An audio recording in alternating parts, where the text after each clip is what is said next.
Hey family, welcome back to the channel. सुबह का शुरुआत रोटी के साथ कर रही हूँ। आज मैं जल्दी जल्दी अपना काम निपटाकर अपने लिए थोड़ा सा समय निकाल कर चली जाऊंगी पार्लर। मार्केटिंग 2-3 दिन से शुरू हो चुका था। मैं आप लोग को बता ही रही थी कि मुझे मार्केट जाना है, कुछ स्पेशल डे आ रहा है, पर अभी तक बता ही नहीं हूँ कि वो स्पेशल डे है क्या। एक्चुअली हमारे घर की जो सबसे छोटी बहन, मैं आप लोग को बता चुकी हूँ कि हम लोग 9 बहनें हैं, उनमें से जो सबसे छोटी है वो दुल्हन बनने वाली है, यानी उसकी शादी है। तो उसके लिए बहुत ज़्यादा एक्साइटेड है और कुछ 1-2 दिन में ही उसका शादी है।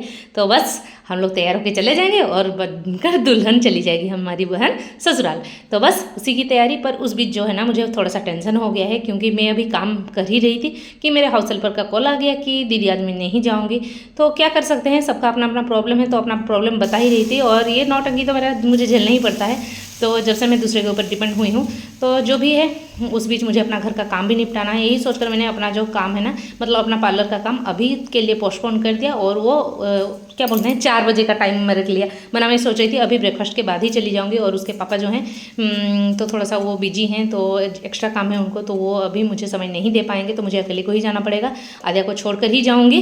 तो बड़ी बेटी है घर पर, तो उसको बोली कि तुम थोड़ा ध्यान रखना उसका, मैं चली जाऊँगी। तो बोली मामा ठीक है, आप चल जाना, और उसका भी कुछ सामान लेके आना है मुझे। तो मैं ना आज थोड़ा सा किचन का साफ़ सफाई करने का भी सोच कर रखी थी। वो आएगी तो हेल्प करेगी और मेरा बन जाएगा, मेरा हाउस हेल्पर आने से। पर वो जब नहीं आ रही तो मेरा काम तो थोड़ी मैं छोड़ सकती हूँ, उसको भी मुझे पूरा करना है। तो चलिए, जब खुद से करो ना काम, थोड़ा मन करता है कि डीप क्लीनिंग करके ही काम करो। अपना ध्यान नहीं हो पाएगा और मेरा काम जो है थोड़ा आधा अधूरा ही होगा। मैं सोच रही हूँ जो अपना हेयर का काम था ना, जो मैं बहुत दिनों से सोच कर रखी थी, इस बहन की शादी में थोड़ा सा ये वाला स्टाइल करूँगी, तो वो शायद नहीं हो पाएगा। तो चलिए, पता चलेगा पार्लर जाने के बाद कि मैं अपने लिए कितना समय निकाल कर क्या कुछ करा पाती हूँ। जो भी है, अभी तो फिलहाल मैं ब्रेकफास्ट बना ली, और उसके बाद मैं अभी चली जाऊँगी बच्चों को ध्यान देने, यानी मेरी छोटी बेटी को खिलाने, उसको नहलाने, फिर अपना घर का काम खत्म करके खुद में अपने ब्रेकफास्ट करके फिर लंच की तैयारी। सोच सकते हो, एक के बाद इतना एक एक काम जब आ जाता है ना, और बिना हाउस हेल्पर के इस टाइम मैं कुछ भी सोच नहीं सकती हूँ। मुझे लगता है कि कोई थोड़ा सा हेल्प कर दे और मेरा घर का काम निपट जाए, क्योंकि आद्या को छोड़कर मुझे काम करना थोड़ा सा मुश्किल हो जाता है। ऐसे नहीं कि वो बदमाशी करती, पर हाँ, आजकल घर से बाहर इधर उधर चली जाती है, जिस वजह से मुझे काम करना मुश्किल हो जाता है। जो भी है, उसकी दीदू है, तो जिस वजह से मैं काम निपटा कर अभी उसके पास जाऊंगी। फिलहाल ये सब सजा लूँ, और कुछ दिनों से कंटेनर भी साफ़ हो रहा था, तो बस अभी मुझे कुछ ये सब ध्यान नहीं हो रहा है। मेरा बस ध्यान है कि मायके मायके मायके कब जाऊंगी और हर एक जो इवेंट होना है उसमें शामिल हो पाऊंगी। पर हाँ, कहाँ होगा क्या होगा सब कुछ तो आप लोग को वहाँ जाने के बाद ही पता चलेगा। क्या आप लोग भी एक्साइटेड हो कि मेरी बहन का शादी में क्या क्या कुछ हो रहा है, सब कुछ देखने के लिए? मैं तो बहुत ज़्यादा एक्साइटेड हूँ। और एक्चुअली हम लोग के घर में ना, जब से मैं छोटी थी सबसे हम लोग के घर में शादी चल ही रहा है, एक के बाद एक दीदी का, फिर मेरा हुआ, फिर छोटी बहनों का, ऐसे करते करते ना अभी लास्ट ये बेटी का शादी, फिर उसके बाद तो भाई का शादी का टाइम आ जाएगा। जो भी है वो सब चीज़ होता रहेगा आगे। लास्ट बेटियों का शादी में ये लास्ट हो जाएगा। तो चलिए, अभी मैं ब्रेकफास्ट दे दी इनको, और ये खा के चले जाएंगे ड्यूटी। तो सब्जी रोटी और चाय, और इनको अभी मन नहीं कर रहा था चाय पीने का, बस बर्तन धो रही थी ऐसे, जब फेंक फेंक के मानू जैसे बिल्कुल ऐसे ही हो रहा था। और उसके बाद देखिए, मेरी बड़ी बेटी का हेयर ऑयल में लगाना था मुझे, क्योंकि वो शैम्पू करेगी 1-2 दिन, कल ही कर लेगी।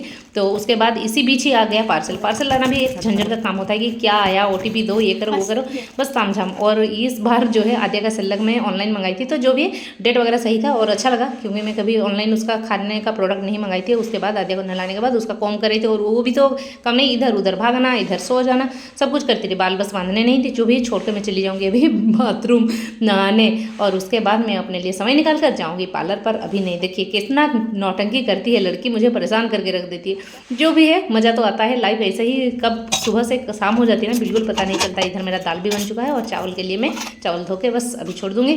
और बस यही करते करते मेरा नहाना नहीं हो पाएगा। मैं सोच रही थी कि आद्या को नहलाने के बाद मैं चली जाऊँ, पर देखिए तब तक नहीं हो पाए। उसके बाद ये देखिए, ये भी एक एक्स्ट्रा काम है, क्योंकि मायके चली जाऊँगी, फिर जो दूध का मलाई जमा कर रखी थी ना, वो नहीं हो पाता, तो उसका भी मुझे आज मलाई निकाल कर घी बनाना था। उसके बाद मैं यहाँ पर लंच की भी तैयारी कर ली, पता है आप लोग को। तो लंच में भी कहीं कुछ कम नहीं था मेरे हिसाब से। मैं बहुत कम टाइम में बहुत कुछ जुगाड़ कर ली थी, और उसमें कि खाना बहुत अच्छे से पार हो गया हम लोग का। और ये है 3 कुछ हो रहा था, मेरे हस्बैंड खा के वो अपना फिर से ड्यूटी निकल गए।